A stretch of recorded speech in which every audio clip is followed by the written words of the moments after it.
I'm going to present the movie of The Ultimate Gift. So there's a guy named Jason Stevens. He's a really rich kid. He's like a youngster millionaire.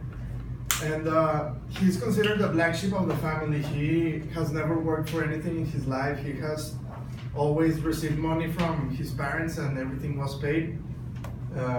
And that's kind of the main point, but I'm going to discuss it later. Red Stevens is his grandfather. Red Stevens is a self-made billionaire who had passed away, and he was going to inherit all of his sons and daughters and family, real estate properties, money, and houses, etc. So he gathers all of his family into a room, and he makes a video to decide to tell them what he's going to inherit to whom. So first, every family members receive something, and they feel that they have been betrayed or cheated, or it was not enough inheritance for their family, for their family. And at the end of the video, the lawyer asks Jason Stevens, who is Red is his grandfather. He asks him to stay so he can see the last part of the video that was dedicated for him. So the last part of the video Red tells to Jason that he needs to do 12 tasks before he receives his inheritance. So the first task of Jason is to work in a Texas ranch to build a fence. He has to build a fence beneath the sun with a guy named Gus. And at the beginning he does it bad because, like I said, he has never worked for anything in his life and he always received everything. He doesn't work very bad, but at the end of the month he does a fence about, I don't know, several kilometers long. The second task is to do like someone owed him something without money.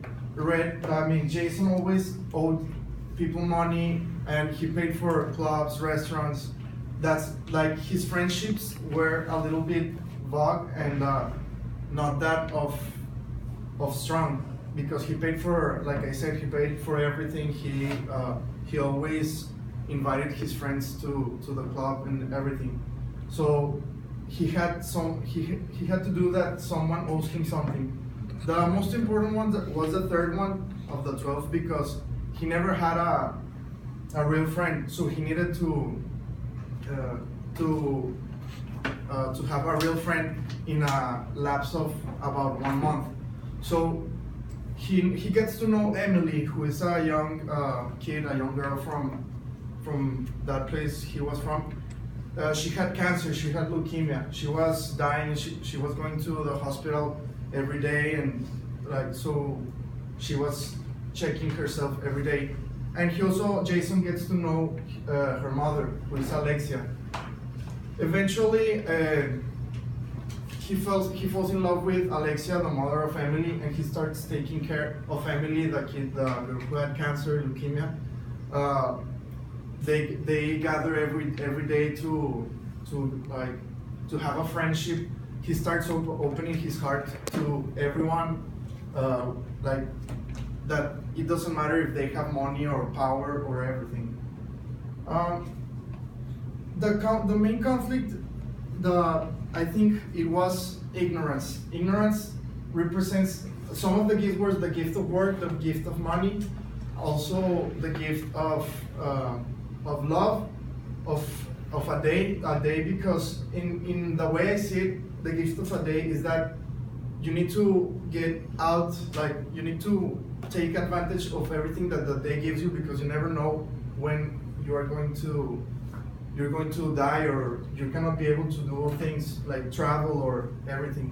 Also the gift of friendship. Friendship is a very hard thing to find, a loyal friend.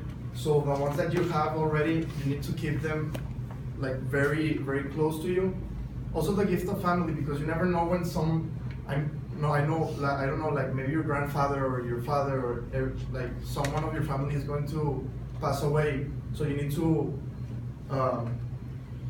to spend time with them a lot. For me, this movie left a lot of messages. The way I see it is that the small things are the ones that count, because I don't know, maybe you take for granted money, you take for granted work. You say that you're going to receive everything. You're not going to struggle in life. Also, friendship, family, all the small things are the ones that are important, and you should take advantage of them. And yeah, that's it.